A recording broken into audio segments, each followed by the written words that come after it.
morning, everybody. We're about to start.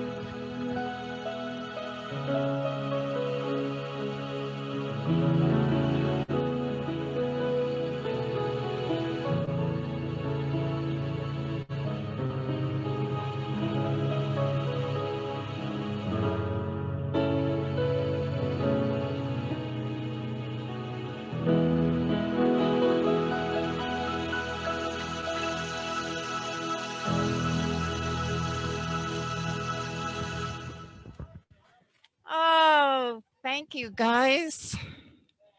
Good morning. Good morning. Welcome to Unity of Joplin in Joplin, Missouri. We are so pleased to be with some of you in person and many of you on Facebook. Hello, Facebook friends. We are enjoying a beautiful day here in Joplin and hope that you are the same wherever you are in the world.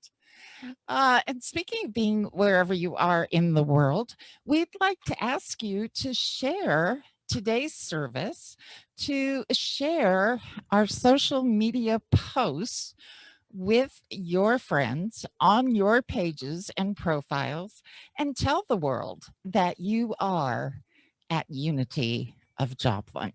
We appreciate that. It just helps us to reach out even more. All right. Thank you. Thank you. We're going to start this morning with a special song from Leroy White called Breathe and Smile. I searched across the desert and across the seven seas, looking for someone shining, someone to enlighten me. My journey was hard and long, my clothes were tattered and frayed, but from this path I vowed I would never sway. Underneath the shade of a tree, sheltered from the summer sun, an old man sat cross-legged. I was sure he was the one. Before I can ask him where I should make my bed, he slowly raised his hand and slapped me upside my head. Breathe and smile. Breathe and smile. Breathe and smile. That's all he said to me. Much to my amazement and with my bloody nose, he said, sit down, relax, take off those heavy clothes. Let your feet rest in the sand and your head in the sky. And whatever you do, don't ask me the reason why. I sat still and rigid underneath the setting sun. My neck and back were aching, this definitely was not fun. He said, relax, little pilgrim, there's no books surrounding me. This is not the school of knowledge, be it is understanding simplicity. Breathe and smile. Breathe and smile. Breathe and smile. That's all he said to me. It could have been seconds, maybe a week went by, but all I know is that I started to cry. My aching legs had vanished, I had wings and I could fly. When I turned to ask him a question, he poked me in the eye. Ow! Breathe and smile. What you do that for? Breathe and smile. Breathe and smile. That's all he said to me. Now this is crazy. I didn't expect it to be this way. I thought I'd meet some great guru and we would sit and pray. But oh no, I'm sitting with this madman, this Cheshire cat in the robe. And he says I know the answer and he won't tell me because it's right in front of my nose. Breathe and smile. Breathe and smile. Breathe and smile. That's all he said to me. Now, I may be simple, and I may be insane, but after a while, I started to understand his game. And besides, who knows what next he was going to do to me? Already had a black eye, bloody nose, I didn't even tell you about my teeth. So stood alone on that cold, cold night, I sat and tried to smile and get my breathing just right. Then out the corner of my eye, I saw him flying towards me. He reached down in my heart, touched my soul and set me free. Oh! Breathe and smile. Breathe and smile. Breathe and smile. And the world will set you free. He says, now when you breathe, it's the key to another reality. And when you smile, become that smile. Your breathing is the key. You can never stand outside something to understand what it means. You must become what you behold in order to behold what you see. 1,000,000 years have passed and I'm sitting under a tree. And pilgrims walk by, they laugh, they point their finger at me. I say, relax, little pilgrim. There's so much more you can be. Here, take off that coat, relax, sit down next to me.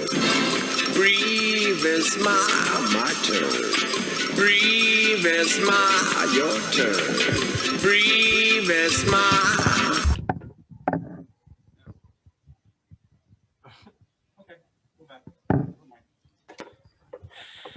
Oh, Ah. I messed it up. Sorry.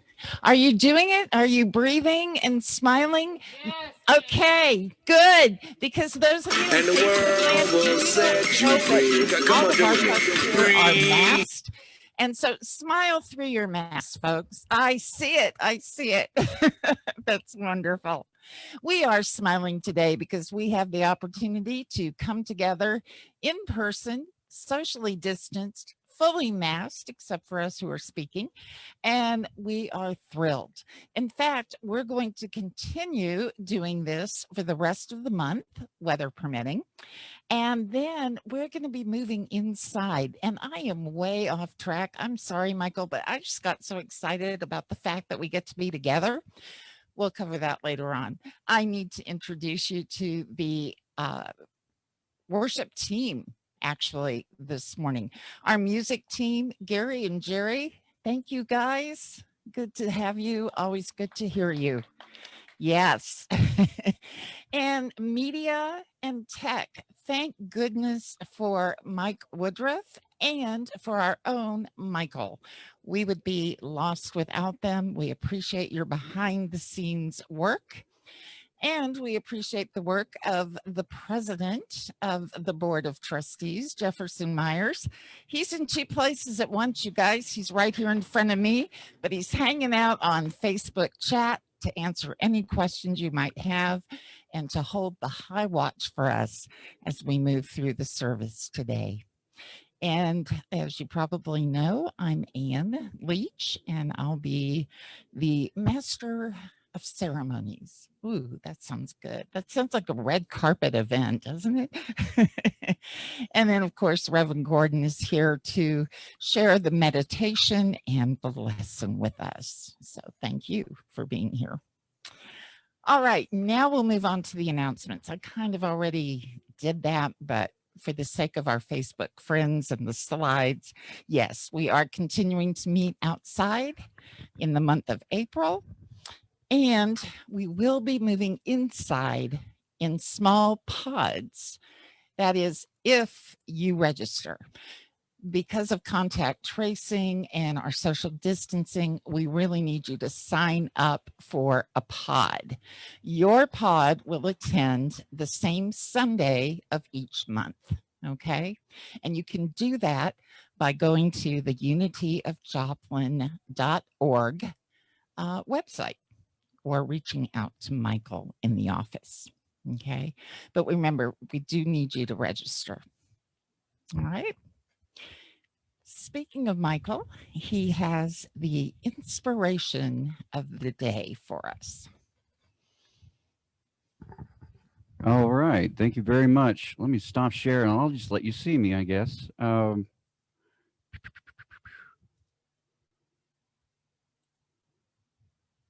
Here we are. Hi. All right. So I wrote a little thing about an adventure that I just had. This weekend, I was met with a couple challenges. I miscalculated the expense of a trip, and I didn't have much money to buy food. This reminded me of when I was on the street, especially since I was in a mostly unfamiliar city at the time. I sat down with my good dog and decided to trust the experience and be joyful. I knew that what I needed was waiting for me to be ready to receive it. And the next person to walk by was Tom. He looked tired, but he was happy to meet my good dog. He asked if I was hungry and offered to buy me a hot sandwich. It turns out he had just left a bad relationship and needed help collecting his things and getting to a motel. He had money, but I could save him a small fortune by giving him a ride. In the end, Tom was taken care of, and so was I, with plenty of food and good company. Last night, my van wouldn't start, and I couldn't find anyone to jump me. I wasn't sure what to do, but it was late, so I went to sleep. Yesterday morning, I wondered what I could do. No one was nearby, and I didn't have jumper cables, but again, I chose joy and to believe in a way through.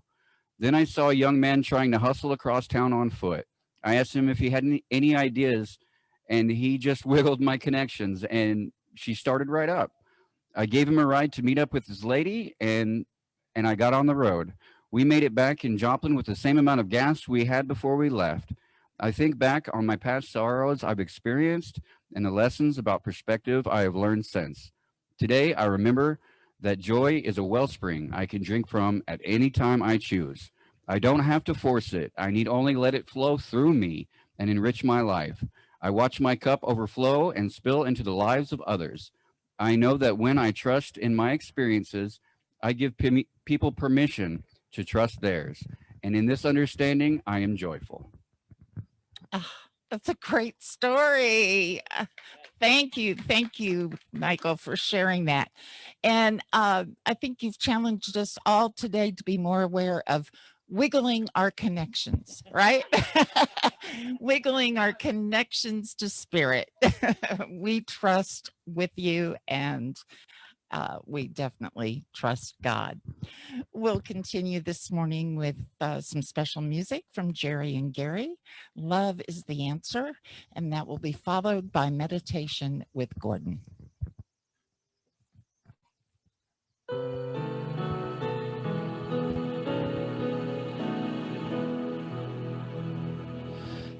Love is the answer. Love is the answer. Love is the way.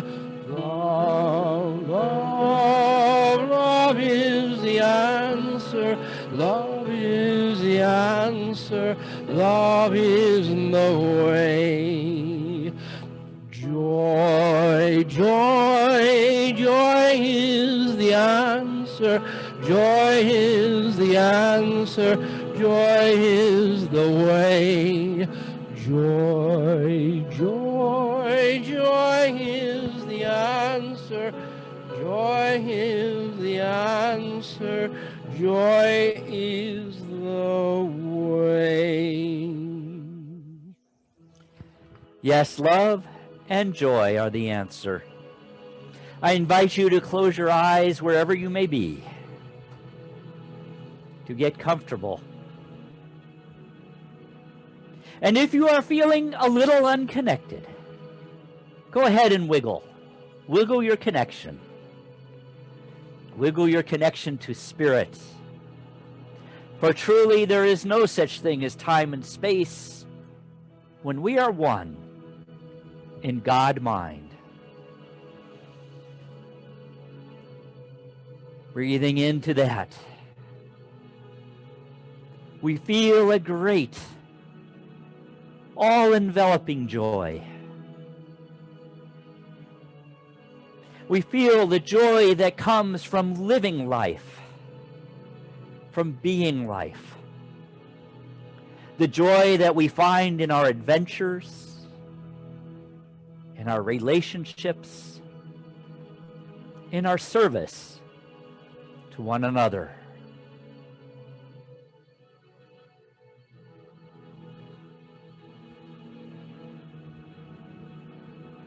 Thinking about Michael's story, I see how wonderfully love works when I am open to give and to receive. When love is flowing, miracles abound. Givers become receivers, receivers become giver, and the love ripples outward. Who knows how many lives are touched when actions are done out of love for one another.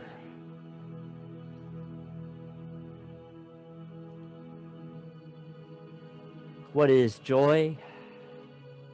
Joy is the experience, the emotion that comes from acts of love. The small ones, the great ones. And so I take a moment now with open heart, and I ask for an infilling from divine mind of ways that I may be a channel for love. Ways and opportunities to be both a giver and a receiver. Because as I spread love, joy abounds. And so in silent preparation, I am open to receive divine ideas of how I may be a channel for love in the silence.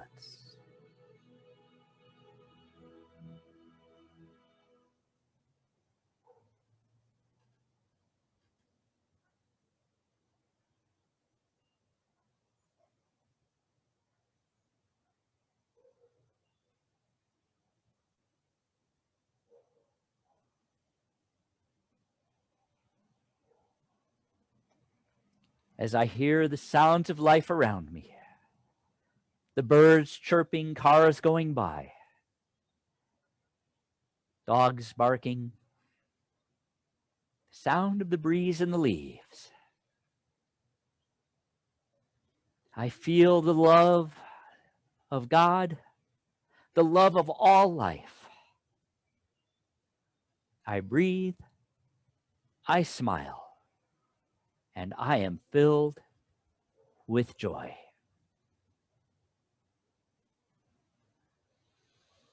And breathing and smiling, I invite you to return gently and joyfully, wherever you may be, to this now moment.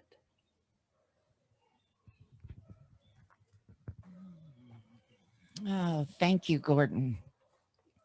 You know, it's really wonderful being outside and feeling that sun. It's like, talk about a connection to spirit, just beautiful. And so I want to give thanks for that. And I want to give thanks for this service. And I know that you all do as well. So we'll take this opportunity to share our tithes and love offerings. And if you are willing to continue to support Unity of Joplin and the work we are doing, we ask that you share your gifts. You have a number of ways you can do that. You can do that by sending a good old-fashioned check, which I've got mine right here, sending a good old-fashioned check to our snail mail address. It's there on your screen. You could also text GIVE, and that number is also on your screen for our Facebook friends. And we're also collecting Facebook stars. If you like the Wednesday night word, if you like this service, you can send stars through Facebook. And right now, though, for those of us gathered in person, we're going to take a moment for our sacred exchange. I'll invite any of you that have your gifts to share by hand today to just come forward and place them in our box.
And let's join together in blessing these gifts in a universe overflowing with the the allness allness of God. of God.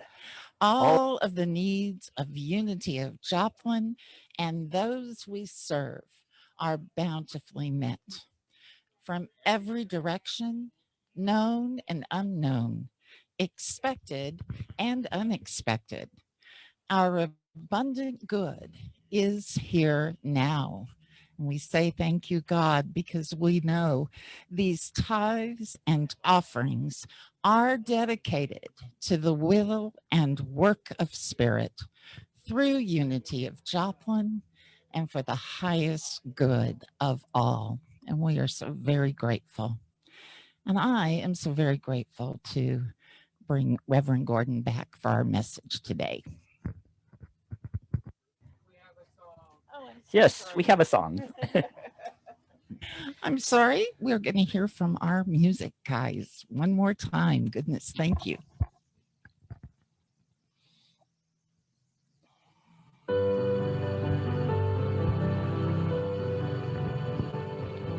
I see trees of green, red roses too.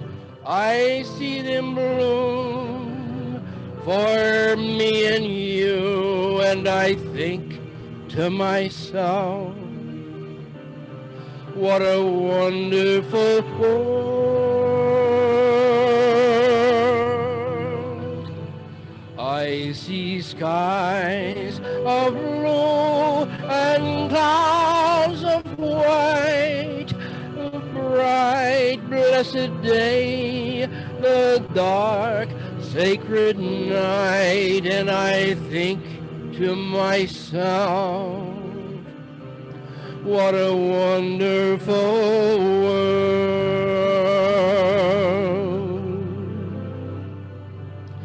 The colors of the rainbow, so pretty in the sky, are also on the faces of people going by. I see friends shaking hands, saying, how do you do? They're really saying, I love you. I hear babies cry. I watch them grow. They'll learn much more than I'll ever know. And I think to myself, what a wonderful world.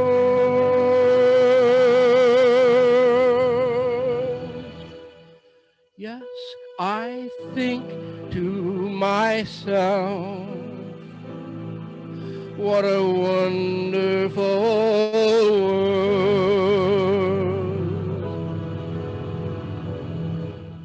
Yes, I think to myself, what a wonderful world.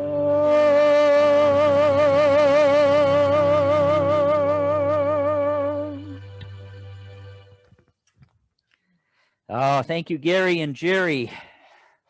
I was sitting here listening to you because I had my back to you the way we're sitting, so I couldn't see you, but I could see you on the Facebook post. And for those of you out there on Facebook world, to be here today in this gorgeous sun together is a miracle.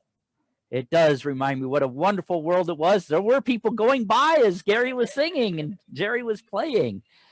And just a reminder, we'll be here outside, weather permitting, all month. So we may even do it longer than that. It's so nice out. If the weather holds, you know, it gets kind of hot and humid in May, but whatever. Well, here we are today.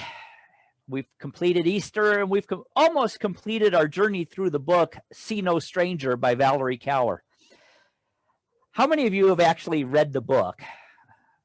Anybody here in the Sam has. Wow. I am impressed. I strongly, strongly urge you to read this book. Have you read it? It's a powerful, powerful book, and it has a cycle, a plot cycle, like all really good books do.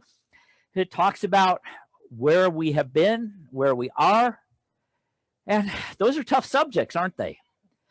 But it ends with where we can go, and that's what we're going to talk about today. We're going to kind of wrap it up and talk about this journey we have made together through this book, See No Stranger. And we are going to conclude with Push with Joy. You know, we have been probably wondering, many of us, over these last few years, and particularly this last year, is, are we ever going to get back to a time of joy, a time of being together, of rejoicing, of maybe living in a new and better way? You know, I have used that expression for several years now, that we are in the process of awakening as a culture, as a nation, as a species, to a new and better normal. I know I've heard over the last year many times people say, I can't wait till we get back to normal. And I always say, I don't want to go back to what was normal. I really don't. It's time to create a new paradigm, to write a new story, to create a new and better normal. And that's what this has all been about. Now, do I believe that we will do that? Yes, with all my heart, mind, soul, and body, I believe that we have been doing that. Those of us who are awake and on the spiritual journey, and some people who aren't necessarily aware of the spiritual journey they're on, have been a part of that. You know, we have looked over the course of this series at the emotions we have been feeling the last couple years, and particularly the last year. There has been so much turmoil. And Valerie Kaur came up with an expression that I had not heard before, but one that I think we can relate to. How many of you at some point in the last 5 years or so have felt what we call outrage fatigue? And nobody's willing to admit it. I'll admit it. I have felt it, where it's just like one more thing has happened, one more terrible event, and it is a valid emotion. And if we are going to be healthy, one of the things that we know is we have to look at our feelings, our emotions, and say, yes, I feel this way. I own this. Because it is when we can do that that we can say, okay, I feel this. I own it. What am I going to do with it? Am I just going to be outraged? We all know those people. We all have those friends who post every single thing that is outrageous or that outrages them on their Facebook page, on their social media. It's like, oh, click, share, click, share, click, share. What does that really accomplish?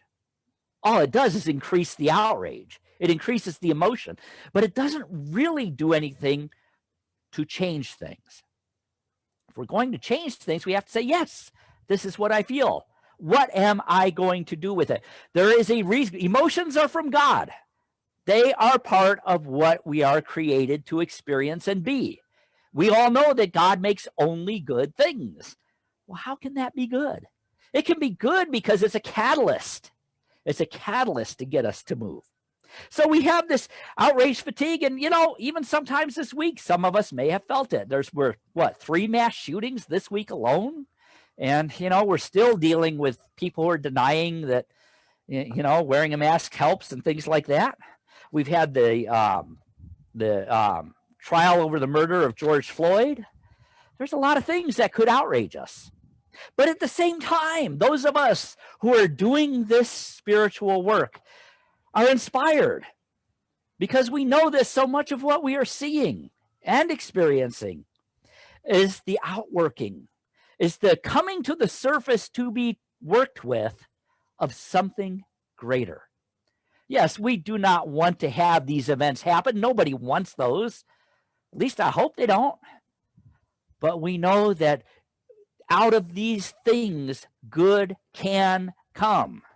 And it is our job, in fact, to awaken to the possibilities and then prevent these from ever happening again. As individuals, as collectively, as a culture, as a species, as a society, we've reached an acute and transformative level. The realities of chronic, endemic, inherent social injustice within and without our American institutions and our culture is a call to awaken. It's an opportunity to create that new and better normal, to create that brighter tomorrow that we have all yearned for so long. The beauty of the work that we do is that we can be inspired by works like this, the See No Stranger by Valerie Kaur and other teachings, to identify our feelings, to understand why we have them, and to learn what to do with them. We know it does no good whatsoever to deny our feelings. In fact, that causes more problems. And that's one of the challenges I think we have in Unity and other New Thought is that sometimes, we're supposed to say, oh, it's all good. No, it's not. No, it's not. That is a statement I don't ever want to hear in Unity again. Sometimes things are not good, but we can get good to come from those experiences. All things work together for good for those who have the belief. Now, it doesn't say all things are good for those who have the belief. All things work together for good when we believe. So what have we learned? Well, over the course of this series, we have learned to choose to enter into wonder for and about others, and to labor for and about others, for our opponents, for ourselves, and first off, for ourselves. Because if we are to heal and transform the world around us, we have to be healthy and transformed ourselves. It's very much like when you're on the airplane. You've all done it, and the steward or stewardess comes out and says, if something happens and the masks fall down, scream and then put your mask on first, because you can't help somebody else put their mask on if you're passed out. So we do our own work. That's a big part of what Unity makes Unity different from other movements, other religions and stuff. It's all about, traditional religion is all about getting you to think like I do. In Unity, it's getting our thinking straight first and modeling what works.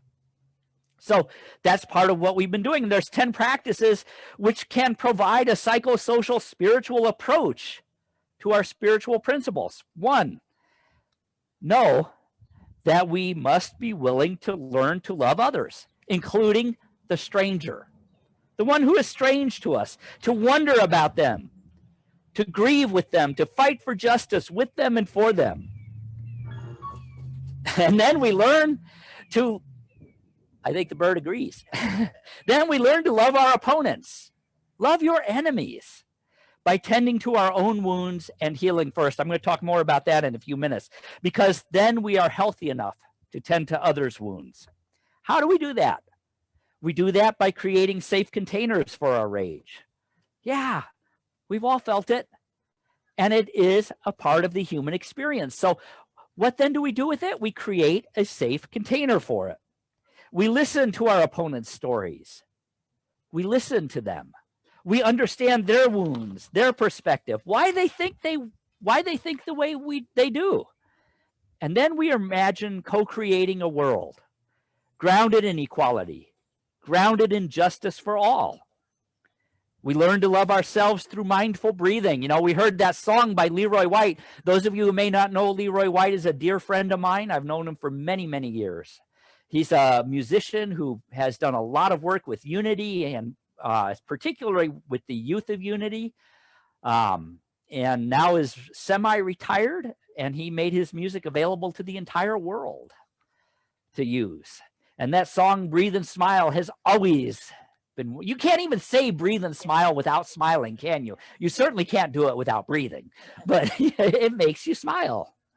So we breathe, we do mindful breathing, we create a life of balance, a life that includes self-care, that includes community connections, that supports ourselves and one another, and that brings joy to ourselves and thus to those around. And then we can alternate that by pushing, by going deeper into our own healing, our own evolution, and being willing to be transformed. I think that's one of the great things about Unity, is we are willing to be transformed. And those of us who are really on the unity path know that it takes work and sometimes it's not comfortable, but it's what we are about. And the result is always, always worth it. And as we birth our new identities and realities for ourselves, we are able to help birth a new identity and new reality for others. So a couple weeks ago, Elisa shared many stories from this book, and then we had Easter. And one of the stories she shared, or maybe I shared it a couple weeks ago, I don't know which one of us shared it. We've been talking so much about this, but it got shared, we know that, was about the author's deep connection to the Sikh community and how they came together to grieve, to rage, to heal, to reimagine a better way to work. And she most particularly describes her personal experiences of learning to live in the moment. Ram Dass said it, be here now. We hear things like, the past is a memory, the future is unknown. All we have right now is the present, and that's why it's a gift. It is a present. So one of the things that Valerie Kaur shared in her book was her experience of being abused when she was a child by a relative and of having to deal with that struggle, that trauma, and of how she approached him one time when he was in his late teens, an early adult, to try to work through it, and how he reacted. He pulled the gun out and threatened that if she ever told anybody, he would kill her. Another trauma added to the initial trauma. And that affected her for her entire life. And it was the event that led her to say, so I see this happening to me personally. I see this happening to so many other women and girls personally, to men and boys too. I see this kind of stuff happening in our society. And it never ends. It never changes. Why? And it started her on this journey of what can we do to shift this trauma that we live through as a culture and as individuals, as races, as nationalities. It all is just one microcosmic event reflecting the macrocosmic experience. And so something had to change. It had to change for her, and it can change for humanity. So she wrote this, when I was finally ready to love myself, I had to learn how to breathe and push through my grief, my rage, my trauma, and get to the other side. And on the other side, I found what I thought had been impossible to find. I found healing. I found forgiveness. And I even found reconciliation. Healing is a long journey. It's a journey of returning to our bodies, returning to our memories, returning to our consciousness, not only as individuals, but as a nation, as cultures, even as a species. It's a process that requires breathing and pushing, kind of like labor. We're trying to birth something new. Now, I have never done that, at least not in this lifetime. But those of you who have, I think the way I understand it and the way I observed it when my own child was born, you breathe and you push. You breathe and you push. And there's pain and there's labor and there's struggle. But the reward is worth it. So the author said, I learned a great lesson about this from my mother when I observed her with her mother.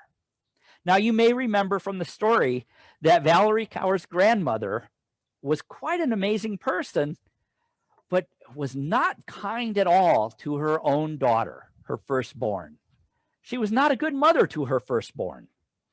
And over time, they were able to reconcile. And Kaur's mother was finally able to forgive her own mother because she was able to reach a place where she could see her mother through the eyes of understanding.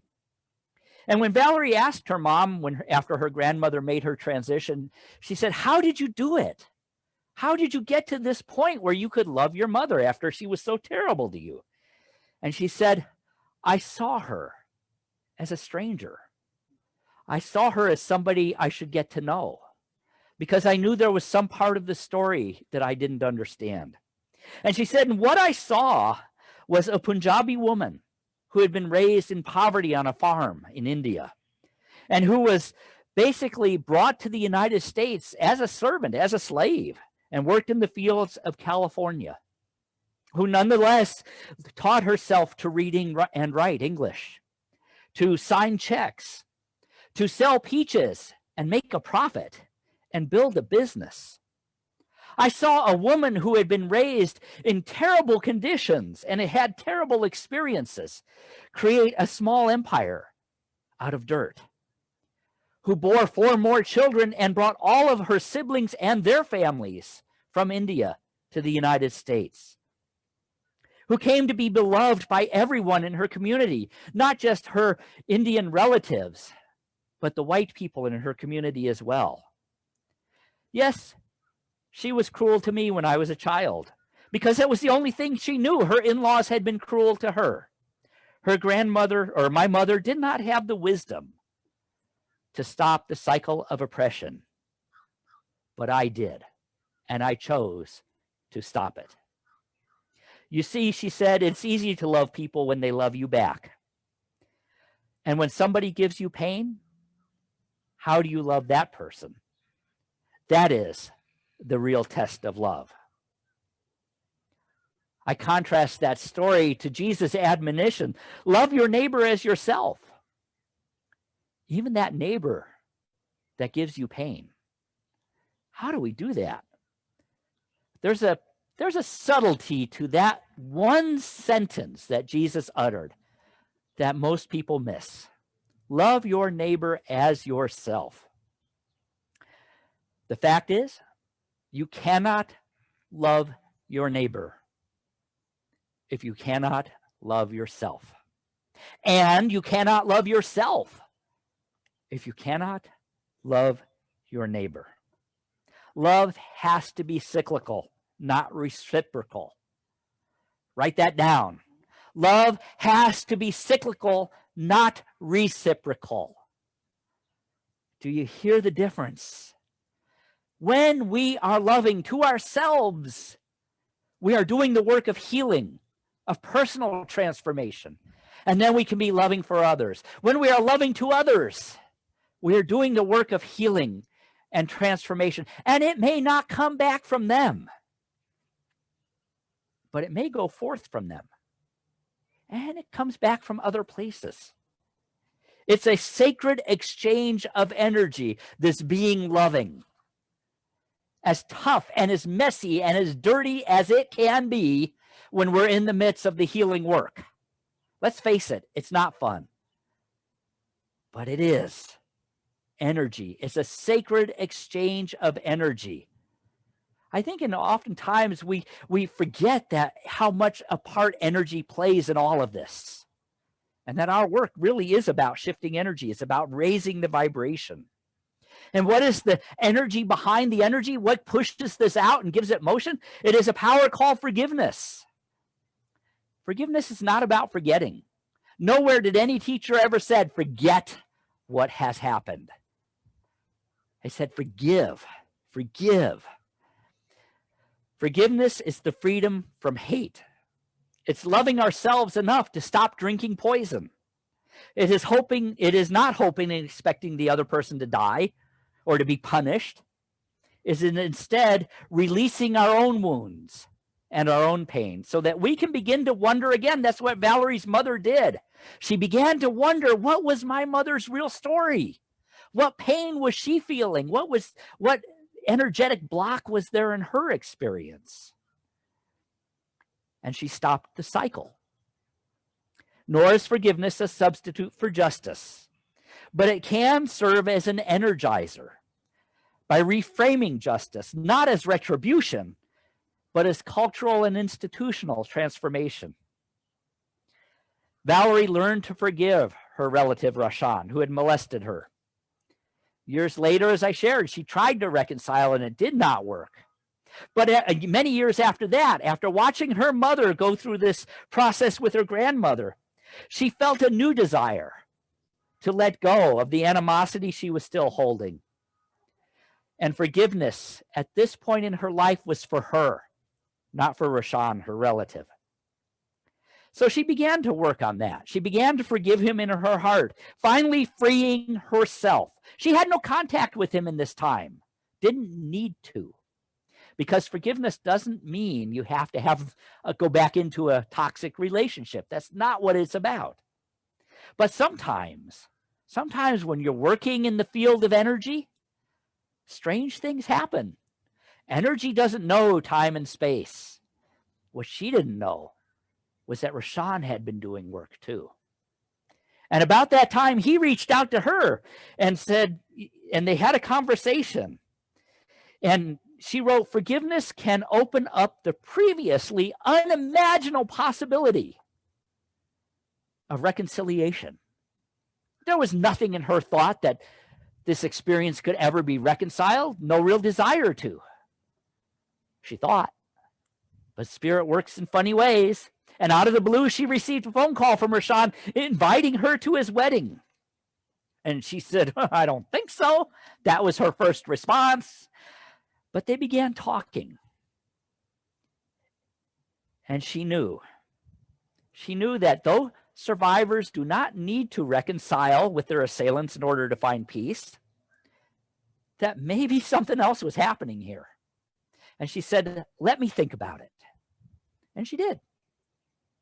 You know, by and large, we are not a nation or a culture practiced in reconciliation. Our concept of justice is still largely based on an eye for an eye. I mean, just think about the way we've reacted to pretty much everything that's ever happened. 9/11, first thing we did was strike back. What if we had responded differently? Now, that doesn't mean there wasn't a place for justice. But what if instead of striking back violently, we had come up with a different response? What if instead of striking back when somebody commits a crime, instead of saying, oh, they should fry, we have a different response? No, we don't support what was done, but we look with the eyes of wonder and love. And we say, what caused it? Because when we can figure that out, we can say, I see what we can do to create a different reality. See, reconciliation represents a more mature response to both individual and collective sins and crimes. It rests on accountability. It requires perpetrators to accept full responsibility for their actions. And it sometimes requires us to realize that, oh, maybe our actions were a part of that, whatever it might have been. You know, there have been places and cultures and nations that have created what's called truth and reconciliation commissions. And when they sit down with different parties that have been wronged, that have been fighting each other and abusing each other, they discover something. They discover that when the survivor is able to share the impact of the harm, and when the offender is able to accept responsibility, the way to repair it is found. And then both parties are reintegrated into the community. There are more than 30 countries around the world that are now using what is called reconciliation commissions. South Africa was one of the great examples, one of the first examples of it. Did it work perfectly? No. There's always work to be done, deeper work always, but it worked. It did work. So Kaur began to imagine what reconciliation would look like between her and Rashan. And she wondered if he was aware of the impacts his actions had had on her life. And so she agreed to sit down and meet with him and a third party as a facilitator. And so she met him and she asked him, do you acknowledge that what you did impacted my life and created great trauma for my life? And he did. He did. And he broke down in tears, and she said, I remembered it was not my job to comfort him. In fact, that would have been detrimental. She said, when a perpetrator reckons with what they have done, they must be allowed to feel the immense emotional pain. That is the first step to reconnecting with their empathy and their compassion. That allows them to reconnect emotionally. And that's where the healing starts. You know, we've seen this happen. We wonder, why are people so unwilling to wear masks to protect each other? Why can they not feel compassion and empathy for one another? It's not about, we know the masks don't protect us. They protect those around us. Well, it's because we've created a culture where there's a disconnect to compassion and empathy. And we need to work to rebuild that, to find a way to reconnect with that compassion and empathy, to mend what has been torn asunder. So Karen Rashan's journey took another turn a little bit later after that, and she began to wonder, well, I wonder what his life was like after those events. Ah, that's wonder in its highest form. Compassion for somebody else. What did he do to himself? And so she sat down with him again. And he told her of growing up with his own feelings of worthlessness, his own feelings of powerlessness that had influenced his behavior. And he did not use that as an excuse for what he did. But he said, that's what caused what I did. And yes, I know it was wrong, but I knew nothing else. I thought I didn't have any other options. And he acknowledged that his actions had caused pain for her and for himself. She heard his journey of healing for the first time, for himself, and then for those he had harmed. And out of that was forged a new relationship. What is true healing? True healing comes from the alchemy of an apology, from the alchemy of forgiveness. It comes from being willing to wonder about oneself and investigate our own reasons when we perpetrate harm on somebody. We as individuals, we as nations, we as cultures, we as races. True healing comes when we are willing to wonder about the survivor and imagine how they feel in the suffering they have endured. You know, one of the things that Black Lives Matter has brought to us is, wow, what have they endured because of our history? It is accepting responsibility for the consequences of actions, regardless of what the original intention was, and then doing the work of reparation. The beauty of this is this model can be taught. It has been taught over and over and over again down through history by the Buddha, by the Christ, by so many others. And it works. The author wrote, the mandate is never on the victim to forgive, but the alchemy of the apology sets us free. And I know you're thinking, maybe you're thinking, that seems to fly in the face anyway of what Jesus said when he said, how many times should you forgive? 70 times 7. A little bit of a paradox there maybe, huh?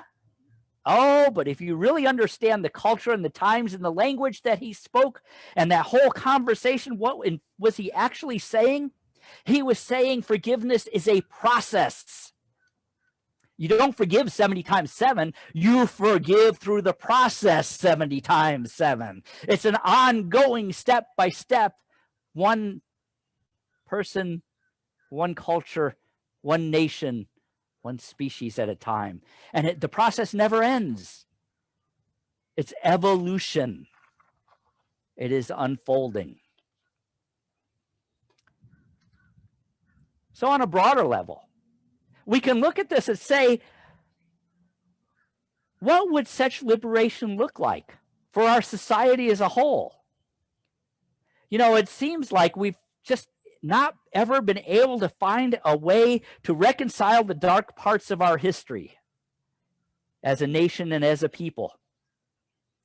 We know what we want to be. It has been the dream from the foundation of this nation. And it's been seeming so elusive. Well, part of the problem is that our willful forgetting keeps us recreating the conditions that created the original grief, the original rage, the original shame. And when we forget, they build and build and build until they erupt in cycles. What would it mean for us as a people to push and labor as a nation in this? The author wrote, America needs to reconcile with itself and do the work of apology. To say to every citizen, to our indigenous, black, brown people, to take ownership for what we did, to say we do accept what was done. We do recognize it. We own it, the legacy, and we assure you, because we own it, because we can see it, because we accept it, we will never do it again. You know, in the Bible, it says the sins of the fathers are visited even unto the 7th generation or the 4th. It depends on which translation you read, I discovered. But it says it's continued on through generation. That cycle can be stopped. Because if we promise the non-repetition of harm and understand that the harm did occur, stop denying it, we can heal our entire nation, our entire world, our entire culture. It would mean retiring the old narrative. Oh, every culture, every nation, every society has had the same narrative. You've heard it. We are a shining city on a hill. No, we are a city with our eyes on the hill saying that's where we want to be. That is our aspiration, and we will get there together. Embrace a new narrative, a narrative of a people longing to be born, a nation longing to be born, a race longing to be born, a world longing to be born. Our promise lies in the future, and we can realize that promise by looking at the past and saying, yes, this is who we were, this is what happened, and we're not going to do it again. We're going to change how we do it. Can you imagine such a scenario? When we join hands together and start climbing that hill, instead of one group trying to get to the top of the hill first? Can you imagine joining hands and climbing the hill together? Can you imagine laboring in love, staying in the fire, letting the labor be both a means and an end unto itself? What will it require? It will require we stop listening to the voices that say, I can't, we can't. Yes, we can. We can. We may not know exactly how, but we do know what is required. You know, I've been taking a year-long class with Mary Morrissey, and she talks about when you're on a journey of unfoldment, you don't need to know what every single step along the journey is going to be. In fact, you can't. If you're sitting there trying to figure out what each step is, you're never going to move. She says, all you got to do is take that very next step. That's all you got to do. And then the next one is revealed. Take the next step. We don't have to know every step. We can create a new ancestral America, a new ancestral memory as a nation, as a culture, as a world, as a species. We can push joyfully for a new psycho-spiritual energy.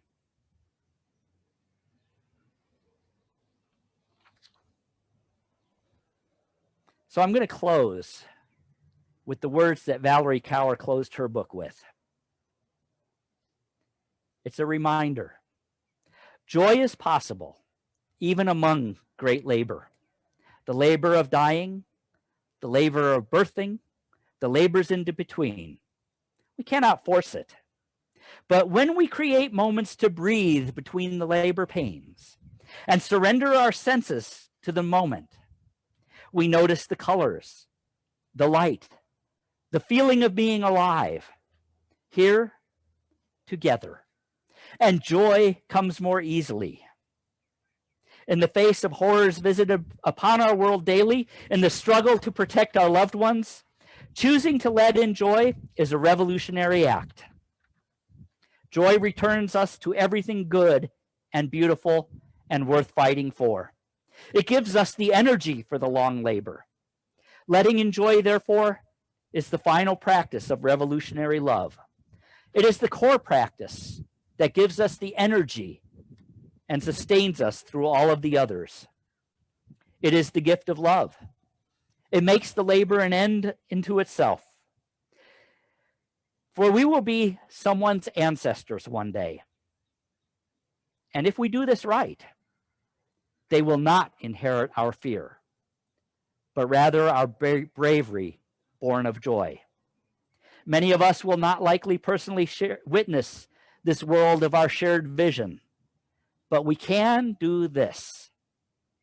We can leave a legacy of love and joy in the midst of our great labor as agents of revolutionary love. Namaste. Thank you. Thank you.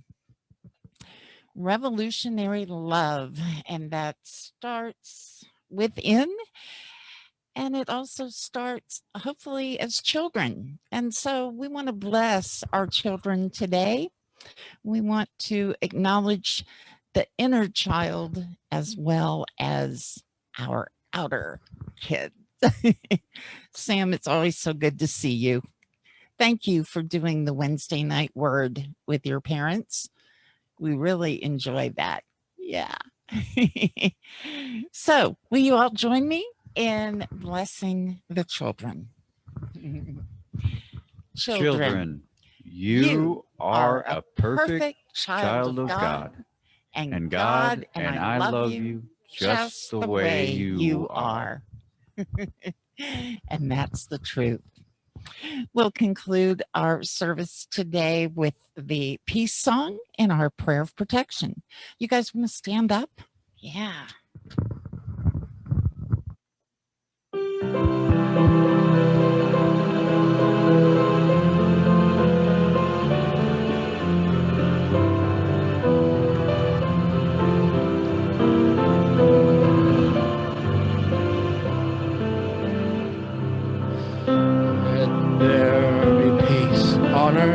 And let it begin with me.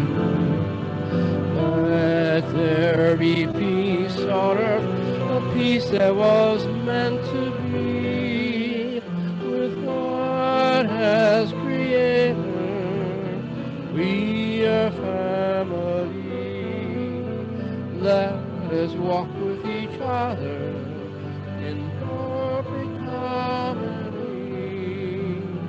Let peace begin with me. Let this be the moment now. With every step I take, let this be my solemn vow. To take each moment and live each moment in peace eternally.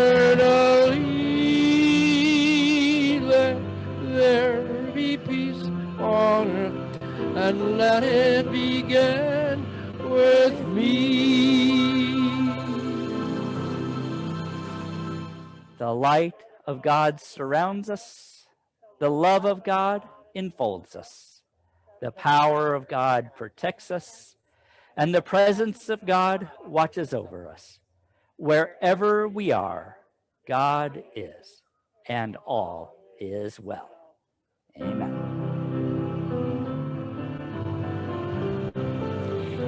Thanks for being with us, Facebook friends. Have a good week, everybody.